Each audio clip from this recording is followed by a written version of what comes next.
Hello students, welcome back to Prepon. As you all know, we are doing MCQs for Prelims 2024. History and politics के कुछ अच्छे questions हम लोग आजकल कर रहे हैं, जिससे हमारा रिवीजन हुआ जा रहा है और अगर कहीं कंसेप्ट में गैप है तो वो भी हमारा क्लियर हो जाता है, डाउट क्लियर हो जाता है। मेरा नाम राहुल स्वरूप है। मैं history and polity, art and culture की क्लासेस यूपीएससी के लिए लेता हूँ।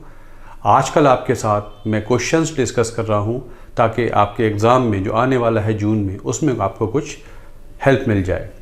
अब तक हम लोग पार्लियामेंट तक कर चुके हैं, 2-3 सीरीज़ लगातार मैंने पार्लियामेंट की। आज जुडिशरी को करते हैं, इंडियन जुडिशरी पे कुछ क्वेश्चंस करते हैं। चलिए इसको शुरू कर देते हैं। Consider the following statements about Indian judiciary. Indian judiciary के बारे में कुछ स्टेटमेंट्स हैं, उनको देखिए। It is an integrated system with a hierarchy of courts. Second statement, they administer the same civil procedure code and criminal procedure code.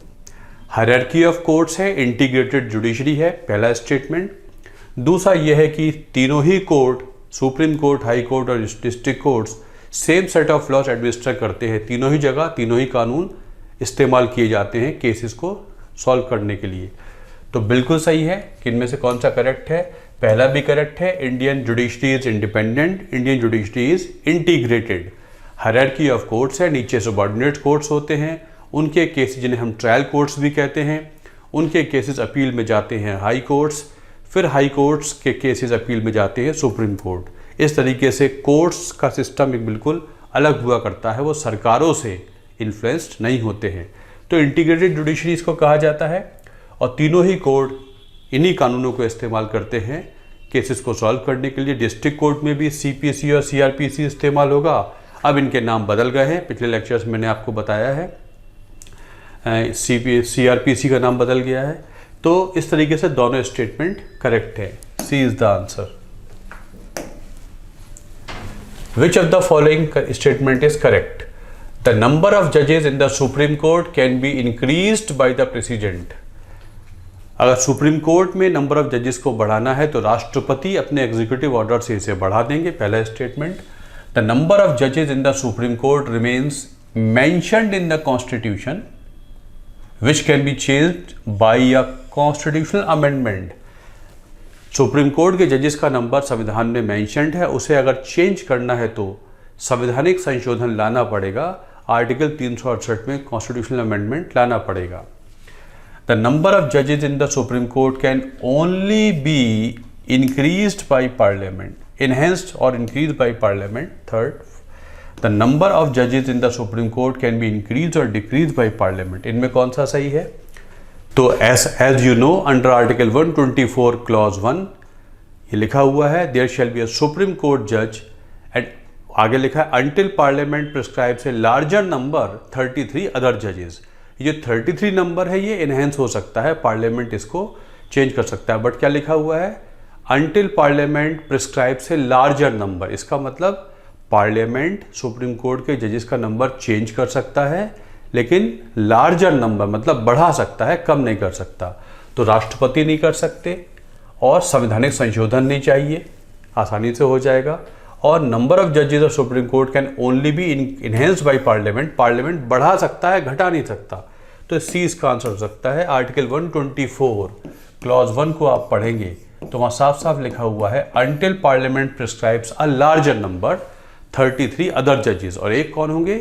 CGI. तो total number of जजेस as of present strength के अनुसार 34 हुआ करते हैं। तो C is the answer. Consider the following statement. All the judges of the Supreme Court are appointed by the President as per the procedure mentioned in the Constitution. हम memorandum of procedure की बात अगर करें, इससे confuse नहीं होना है।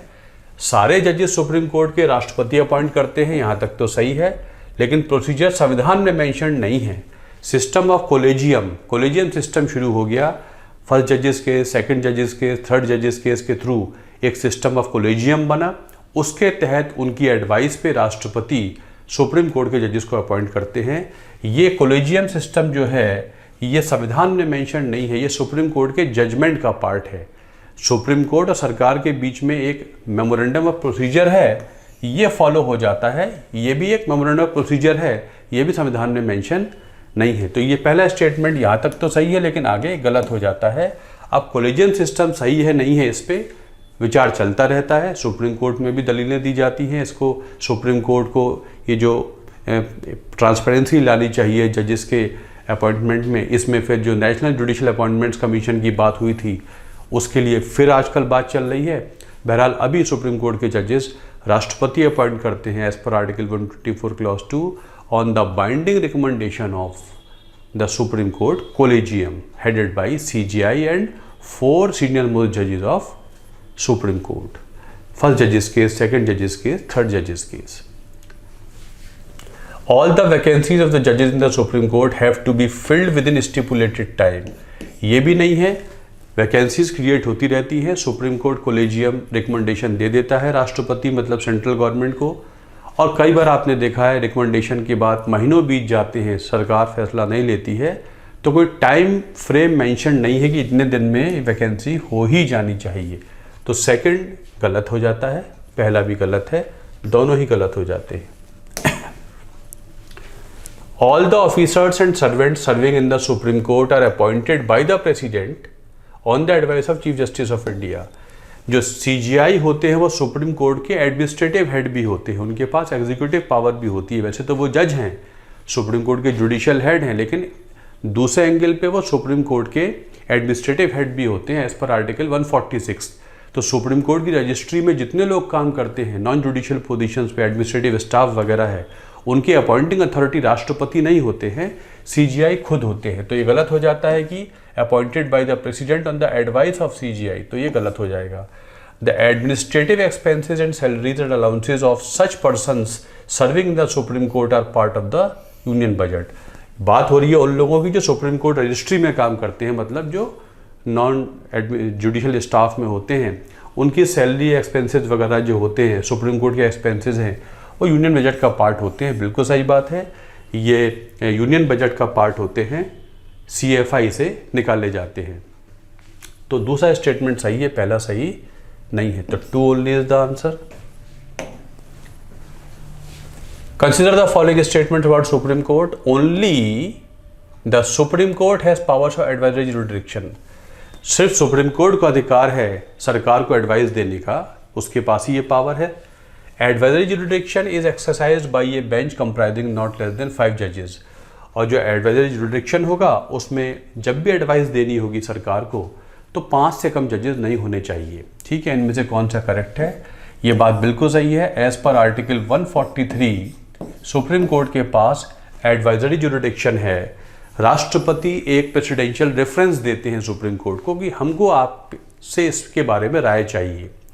Supreme court उस पर अपनी राय दे भी सकता है और नहीं भी दे सकता है। तो ये पावर बस सुप्रीम कोर्ट के पास है सरकार को राय देने की, एज पर आर्टिकल 143। इसे कहते हैं advisory jurisdiction.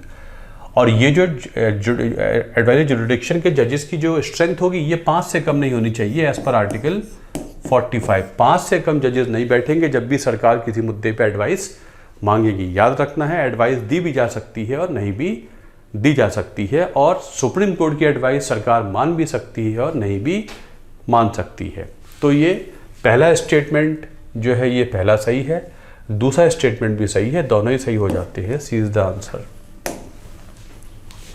In which of the following cases jurisdiction is are exclusive to the supreme court as per constitutional provisions. मैंने कल परसों आपको हर लेक्चर में बताया है कि यूपीएससी प्रीलिम्स के क्वेश्चंस बहुत ध्यान से पढ़ने होते हैं। एक्सट्रीम वर्ड्स हैं, क्वालिफायर्स हैं, एज पर द कॉन्स्टिट्यूशन है, एज पर द लॉ है। ये क्वालिफाइंग फ्रेजेस जो होते हैं ये बहुत क्वेश्चन का मीनिंग चेंज कर देते हैं। यहीं पे सुप्रीम कोर्ट यहीं पे यूपीएससी क्वेश्चन को थोड़ा सा ट्रिकी कर देते हैं।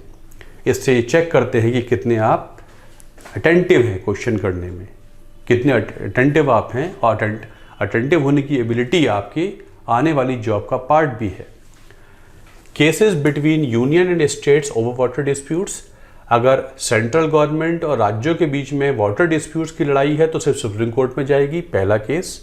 बात हो रही है कौन से संविधान के अनुसार कौन से केसेज है, सिर्फ सुप्रीम कोर्ट के पास ही है, एक्सक्लूसिव हैं। Cases between states over water disputes, राज्यों के बीच में पानी के लेकर लड़ाई है, तो सुप्रीम कोर्ट के पास जाएगी। Unlawful detention of an individual, किसी व्यक्ति को प्रिवेंटेड डिटेंशन में अरेस्ट कर लिया जाए तो only supreme court. Issues through special leave petition, यह स्पेशल लीव पिटीशन के थ्रू जो इश्यूज लाई जाती हैं सिर्फ सुप्रीम कोर्ट के पास आ सकती हैं। तो इनमें से कौन सा करेक्ट है? ये गलत है। वाटर डिस्प्यूट्स यूनाइटेड स्टेट्स के बीच में, स्टेट्स के बीच में होती भी हैं, सेंटर के पास, राज्यों के पास, दोनों के पास होते हैं, सिर्फ सेंटर के पास है ऐसा नहीं होता है, तो ये भी गलत है। हाँ, आर्टिकल 136 में स्पेशल लीव पिटीशन के मुद्दे सिर्फ सुप्रीम कोर्ट के पास आ सकते हैं। अगर कोई भी केस है, कैसा भी मुद्दा है, अगर लगता है कि इसमें सुप्रीम कोर्ट की सुनवाई बहुत ज़रूरी है तो सीधे केस सुप्रीम कोर्ट के पास आ सकता है। आर्टिकल 136 में इसको कहते हैं special leave petition. Supreme court satisfied है कि हमारे लिए इस केस को सुनना ज़रूरी है तो बाकी कोर्ट्स बाईपास हो सकते हैं, तो ये सुप्रीम कोर्ट के पास एक्सक्लूसिव है। तो इस क्वेश्चन के अनुसार as per the constitution answer is D. A notice submitted in the House for removal of a Supreme Court judge may not be admitted by Speaker or Chairman if the charges are not substantial। अब हम supreme court या high court के जजेस को हटाते हैं तो लोकसभा राज्यसभा में नोटिस दिया जाता है, किसी भी हाउस में दे सकते हैं। राज्यसभा होगा तो चेयरमैन को देंगे, लोकसभा होगा स्पीकर को देंगे। तो इस स्टेटमेंट का मतलब है जब भी नोटिस दिया जाएगा तो अगर स्पीकर या चेयरमैन को लगता है कि चार्जेस स्टैंड नहीं कर पाएंगे, सब्सटेंशियल नहीं है, तो वो हो सकता है नोटिस एक्सेप्ट ना करें। बिल्कुल सही है, ऐसा हो चुका है, कई बार हो चुका है कि स्पीकर चेयरमैन के पास नोटिस आया, स्पीकर के पास आया, उन्होंने इसे खारिज कर दिया कि ये चार्जेस नहीं स्टैंड नहीं करते, इसलिए आगे ही नहीं बढ़ा, तो ये सही है। The submission of a notice is a constitutional condition for removal of a जज ऑफ सुप्रीम कोर्ट। और सुप्रीम कोर्ट के जज को हटाने के लिए लोकसभा राज्यसभा में जो नोटिस दिया जाता है ये संवैधानिक कंडीशन है। ये संवैधानिक कंडीशन नहीं है, ये जजेस इंक्वायरी एक्ट 1968 की कंडीशन है, एक कानून की कंडीशन है। संविधान में नोटिस की बात नहीं लिखी हुई है, वहाँ तो ये लिखा है कि resolution of removal can be introduced in Lok Sabha और राज्यसभा। तो ये एक जजेस इंक्वायरी एक्ट पास हुआ है 1968 में, उसकी कंडीशन है कि नोटिस दिया जाएगा आइदर हाउस में उसके प्रिसाइडिंग ऑफिसर को। और ये क्वेश्चन अभी 2-3 साल पहले इस तरीके के आ भी चुके हैं। तो ये पहला सही है, दूसरा गलत है कि संवैधानिक कंडीशन नहीं है, एक लीगल कंडीशन है। तो 1 is the answer. Both the supreme court and the high courts have powers to punish for contempt of court. दोनों हाई कोर्ट और सुप्रीम कोर्ट को अधिकार है कि वो कोर्ट की अवमानना के लिए पनिशमेंट दे सकते हैं। पहला स्टेटमेंट बिल्कुल सही है, एज पर द कॉन्स्टिट्यूशन दोनों का अधिकार है। Article 215 high court, article 129 supreme court, वहाँ से इनकी कंटेम्प्ट ऑफ कोर्ट पावर निकलती है। बिल्कुल सही है, दे सकते हैं दोनों। The power to punish for contempt is secured by the constitution as well as by contempt of court 1971। बिल्कुल सही है। ये भी सही है कि जो पनिशमेंट करने की पावर है संविधान में तो लिखी हुई है, वहाँ से भी दे सकते हैं। और एक कानून भी पास हुआ 1971 में, एच.एस. सान्याल कमेटी की रिकमेंडेशन पर एक फाइनली एक कंटेम्प्ट ऑफ कोर्ट एक्ट पास हो गया था, उसके तहत भी दी जा सकती है। बट जो संवैधानिक वाली पावर है, संविधान से जो निकल रही है, वो स्ट्रॉन्गर पावर है। तो ये दोनों ही सही हैं। और एज पर दिस पर्टिकुलर कानून contempt of court act 1971, high courts can punish for the contempt of district courts as well. High courts can punish for contempt of district courts as well. Supreme court high court के contempt के लिए भी सजा दे सकता है, district court के लिए भी दे सकता है, as per various judgments of supreme court. ठीक है, तो ये दोनों तो संविधान में मेंशन है और ये एक कानून भी है, इससे भी सजा दी जा सकती है। तो दोनों ही सही है, both 1 and 2 are correct. There is a constitutional guarantee for a state to have a separate high court of its own। संविधान में गारंटी है आर्टिकल 214 में कि हर राज्य के लिए एक अलग हाई कोर्ट होगा। हर राज्य के लिए अलग हाई कोर्ट होगा। हर राज्य के लिए हाई कोर्ट की गारंटी है, अलग हाई कोर्ट की गारंटी नहीं है, तो ये गलत हो जाता है। आर्टिकल 214 पढ़ेंगे, उसमें ये सेपरेट हाई कोर्ट हर राज्य के लिए होगा, not necessary.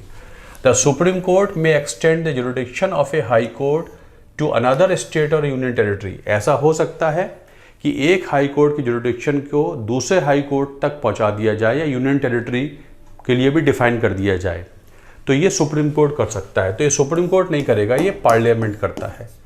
This can be done by parliament as per article 230, 231। Parliament के पास अधिकार है कि वो एक हाई कोर्ट के अधिकार जुरिडिक्शन को दूसरे राज्य के लिए या यूनियन टेरिटरी के लिए भी डिफाइन कर दे।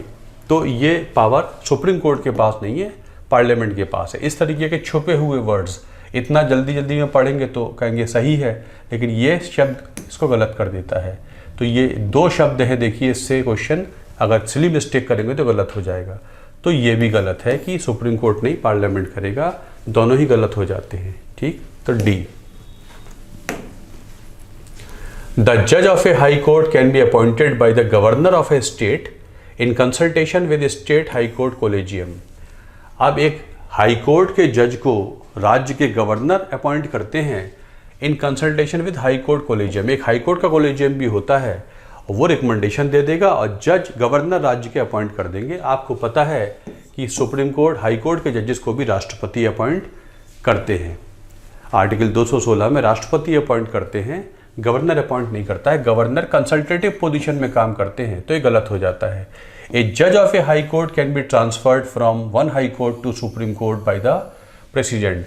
अगर किसी जज को ट्रांसफ़र करना है, उसे एलिवेट करना है, तो वो हाई कोर्ट से सुप्रीम कोर्ट ट्रांसफ़र कर देंगे, कौन? राष्ट्रपति। ये गलत हो जाता है। हाई कोर्ट के जज को सुप्रीम कोर्ट में अपॉइंट किया जाएगा, ट्रांसफ़र नहीं किया जाएगा। हाई कोर्ट से हाई कोर्ट में ट्रांसफ़र होता है, लेकिन हाई कोर्ट से सुप्रीम कोर्ट में जज जब भी जाएंगे अपॉइंट होकर जाएंगे, ट्रांसफ़र होके नहीं जा सकते। हाँ, टेम्परेरी पोजीशन पे काम कर सकते हैं, इंटरिम पोजीशन पे काम कर सकते हैं। हाई कोर्ट सुप्रीम कोर्ट में स्ट्रेंथ कम है, तो हाई कोर्ट के वो जज जो 5 साल से हाई कोर्ट के जज हैं, वो वहाँ टेम्परेरी पीरियड के लिए जज बन के काम, एडहॉक जज बन के काम कर सकते हैं, लेकिन ट्रांसफ़र नहीं शब्द इस्तेमाल नहीं हो सकता है। तो ये भी गलत है और ये भी गलत है, दोनों गलत हो जाए। So these were the questions Indian judiciary के। बहुत कंसेप्चुअल क्वेश्चंस थे, आपने ध्यान दिया होगा तो बहुत सी चीज़ें जो आपने पढ़ी होंगी वो आपकी रिवाइज हो गई होंगी। Thank you very much for watching this video. इसे लाइक कीजिए, शेयर कीजिए। Thank you.